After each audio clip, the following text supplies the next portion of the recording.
Thanks so much for coming. Thank you.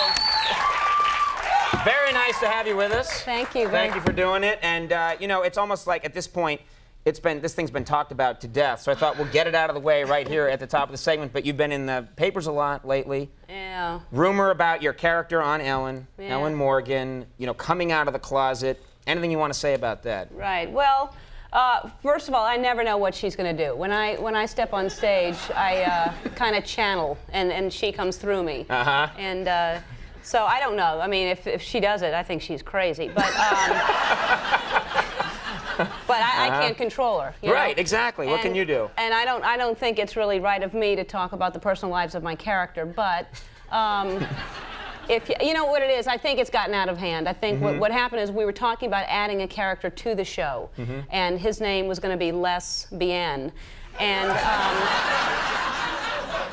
then I don't know what happened. Everyone jumped to conclusions. Why do people do that in that town? Just, you know, how that's insane. It's all Los Angeles. It's telephone. You say something, and then by the time it turns out to be, she's going to be a lesbian. It's crazy. Yeah. I don't know what's wrong with this country, frankly. Yeah, and I don't know what's going to happen. I do, you know, I really don't. But it's just insane what has happened with this. It's like wildfire. Yeah, that town is crazy. But, they get a hold of something, they just they go insane with it. Just keep finding new little angles and avenues to talk about. And it's television, for crying out loud, and there's so much going on in the world that it's just amazing that people have... Are you implying TV isn't the most important thing in the world? Because if you are... God, no. Okay, no, good. I wouldn't say It is the most important thing in the world. You and good. I both know it. Yeah. Yeah. It's more important than reading. It's just the very fabric of society at this point. But you know, we joke about it. Yeah. You and I kid. You kidded, really, and I responded. But, that's right. That's like a police report. I started the kidding. You responded. All right. I'm actually getting. I'm going to be a detective in my new movie, and I'm getting into it. I didn't even know it. But actually, no. I just wanted to give you credit because you're the funny one, and I just am adding to it. So what I'm saying is... I don't think most people see it that way, but that's okay. That's all right. I think you're hilarious. Oh, thank you. But the point is, when I was 5, what were we talking about? I don't know. I forget. I have no idea. Just that town and how they just take a story and run with it. It is, and you do. It just, you know, it's not like that here. Life goes on. There are a million things going on. In LA, it is all about the business. That's all it is. You get so caught up in it. And I do not belong in this business at all. I really feel like... Really? I don't think I do. I mean, I don't fit in. And do you get into the parties and stuff like that? Do you get into the Hollywood scene at all? I mean, there's a lot of, you know, some people really like that. Some people really like someone like you could go to any Hollywood party probably and meet big celebrities. If I were invited, I bet I could. You know, I never get. I got invited recently to Goldie Hawn's house, I never get invited to anything. And I mean, premieres and things like that, but not parties. And I mean, I hear Rosie talking about all the time. You know, she's hanging out with Penny Marshall. I'm like, Rosie O'Donnell's a big star, and she hangs out with all those people. Everyone. And you know, I have a friend at the Gap. You know, I don't have any friends. You know. So I'm like, you know, and that's fine. But it's like, how come I don't meet people in the business? I'm in the business. Anyway, I got invited to Goldie Hawn's house for a Gucci fashion show at her house. Wow. And I'm looking at the envelope, I swear, for about 20 minutes thinking they meant to send it to Ellen Barkin. I know they did. There's no way that they really sent this to me. I don't know Goldie. I've never met her. So I'm thinking, okay, well, I'll go. You know, this could be fun. It's a fashion show. And they say it's an intimate, small thing. So I'm thinking, okay, well, this will be fun.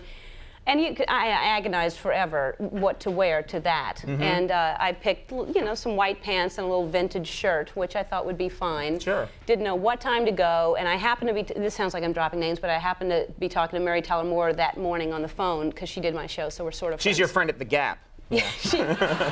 Did you know that she works? She's the greeter. She does, yeah. She's the one that says hello when you walk in. So anyway, so I'm on the phone with her and I'm saying, like, what time? It says it starts at 1. Does that mean I get there at 12:30 because I want to be earlier? And she started laughing at me like that was the most ridiculous thing. She goes, no, you get there after 1. Like, so I got there at 5 after 1, thinking that, because I think, okay, it starts at 1, I'll get there, you know, just a little late. I'm the first one there, and there are like 40 valet people out front waiting. They're all dressed better than me. All the valet people are dressed better than me. And I said, please tell me I'm not the first one here. And they said, you are. And I anyway, I know this is a long story, but I walked in and I just wanted to find a leaf blower and keep going to the next yard. Because just passing through here. the staff, they're in black pants and, you know, little bow ties, and they're walking around serving champagne and hors d'oeuvres, and the whole lawn is done, and there's a stage for the Gucci fashion show, and everyone is in gloves, and there's Nicole Kidman, and eventually, like an hour after I'm there with the staff, and I'm helping chop up cucumbers and stuff, saying, and what do you put the cold cream, the sour cream here, or, you know, not cold cream, that would have been cruel, but anyway, I did not fit in, and there was, you know, Diane Keaton and Nicole Kidman and Natalie, I mean, just everyone, and they're all in dresses and everything, and you know, the first thing some paparazzi guys said when I walked in was, "Where you're cash," and I'm like, I know. I'm doing this on purpose. I don't fit in. I know that was a long, boring story, but that wasn't boring at all. That was great. And, the audience disagrees. You've got to work on that self-esteem thing. Can you take a break right here? Okay. We'll take a break when we come back. More with Ellen DeGeneres. Stick around. We're back, everybody. I'm here with Ellen DeGeneres, and I know you live in Los Angeles. I used to live in Los Angeles for a number of years before I came back here to New York, and I was curious where you lived in. I was just going to ask you, where did you live? I lived a bunch of places. I lived kind of in Hollywood for a while near the La Brea tar pits. I had a real dump of an apartment there. Yeah. And just all around. I lived. Then I moved. I was sort of the kind of near Beverly Hills, but sort of between Beverly Hills and West Hollywood, kind of. Yeah. When I first moved there, I moved there from San Francisco. I moved from New Orleans to San Francisco, did stand-up, then moved to L.A., and I moved to East L.A. That was the first, and I just got an apartment through the paper in San Francisco and didn't know. It just said New York Charm, which meant, you know, the murders and rapes of New York are in the area. I swear, I'm driving, and I'm getting further and further east, and I'm like, it's where they shot, like, Helltown. Do you remember that series? With Robert Blake? Yes, Robert Blake, okay, Beretta, They shot Helltown in front of my building. That's how bad. And any Cagney and Lacey where they had to be in a bad neighborhood was shot in front of my building. You could probably see you in those, you know, coming out and waving. Like looking through the drape. But seriously, but now I live in the hills, which I like. It's you know, LA is, if you have to live there, there are nice places if you can, you know, if you can get to the nice places. But so I live in the hills, and it's nice because it's still, there are a lot of trees, and there's wildlife. There's there are raccoons and possums and coyotes. I don't know how they still live, but there's coyotes around. The other morning, really, I mean, I don't know what they eat. They're starving, and they're just wandering around. I almost got one in my car one day, thinking it was a dog. And as it got closer, your smile just melted. You know. I thought, that doesn't look like a dog. Go now. Never mind. I mean, I was like, come on. I thought it was lost. So the other day I was in my backyard, and there is a deer in my backyard. I mean, I just thought, this is amazing that I'm like, you know, in LA, and there's, I don't know where they live either, and it was just so close. It was like, well, you know, where the cameras from, there are cameras here, by the way. It was like a mother and a little tiny baby deer, and I thought, oh, I wish I had a gun, because it was just so close that, bang, good for you for booing. It's a joke. I don't understand how anyone could look at that and go, ooh, I wish I had a gun. I mean, they're just so beautiful. They're so soft and tender. And I just, you know, the ones I feel sorry for the most, the deer heads on the walls of bars and restaurants. They have the silly party hats on them, the sunglasses, streamers around their necks. It's so humiliating. Because obviously they were at a party having a good time, you know. Somebody walks in and shoots the thing, you know.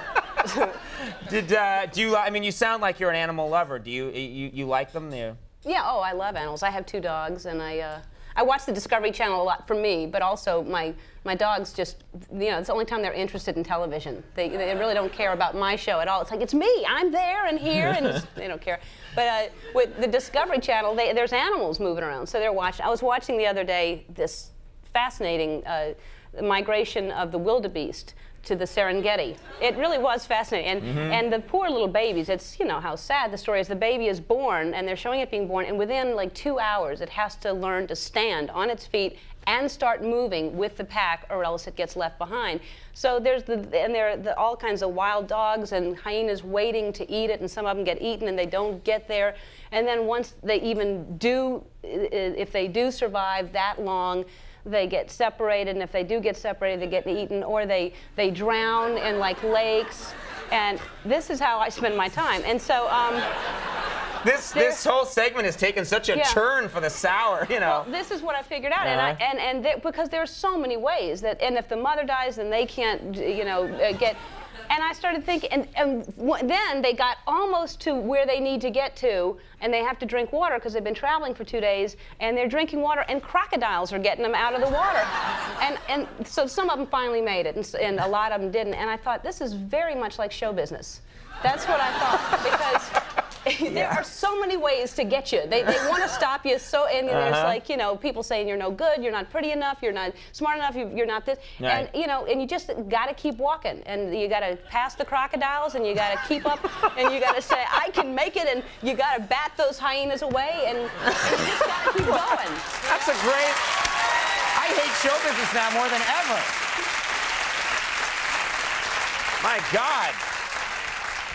That's a great parable for our time. We should actually now have crocodiles at all award ceremonies. Just waiting as you get your award. I almost had the award in my hand. Almost got it. Let's talk about, you got a new CD out, Taste This, which has a lot of really funny stuff on it. And does it bring you back to when you were just getting your start in stand-up comedy and what that was like? Well, no. Well, you know what it does? It reminds me of how far I got when I was doing. I mean, that was so fun for me. That was a theater, and it was 3,000 people that made plans to come see me specifically. They weren't just in a mini mall getting yogurt, and I happened to be next door at Chuckles, you know. And because really, that's how a lot of people saw me. That when I first started out, I'd played at 12 people, and 9 were drunk, and you know, it was so horrible in the beginning. So that really was such a special time, because towards the end it was magical to be on stage and have that kind of energy of people that really enjoyed me and liked me, and so I miss that, and I miss you know, doing that, and I hope one day I do it again. But do you feel you get that with the show? Because I know that, you know, these shows they have audiences and things like that there. Do you feel you get the same thing, or is it a little removed? It's not as like visceral as working a crowd as a stand-up. Yeah, no, it's not nearly the same as doing stand-up, because that's an energy. It's like, you know, it's amazing to put something out there and get it back, and you get into this rhythm that it's great. Doing the show, I live for the show every week. We shoot on Fridays, and we have an audience of, I don't know if it's 300 people. I never look at them, but I'm kidding. I'm kidding. Sure, yeah, no, don't worry about it. No, I mean, I really do, because that's my only chance to actually be with, you know, people live anymore. So other than that, I'm holed up in my house watching the wildebeest. So and depressing the hell out of yourself. Yeah, just me and my dogs being depressed. No, but I do. I love performing live for the audience. Well, the new CD is Taste This. Of course, Ellen is Wednesdays at 8 on ABC. And Ellen, it was great having you on the show. You're a very nice person, extremely funny. Come on back sometime. Ellen DeGeneres, everybody. Daisy Fuentes is coming up. We'll be right back.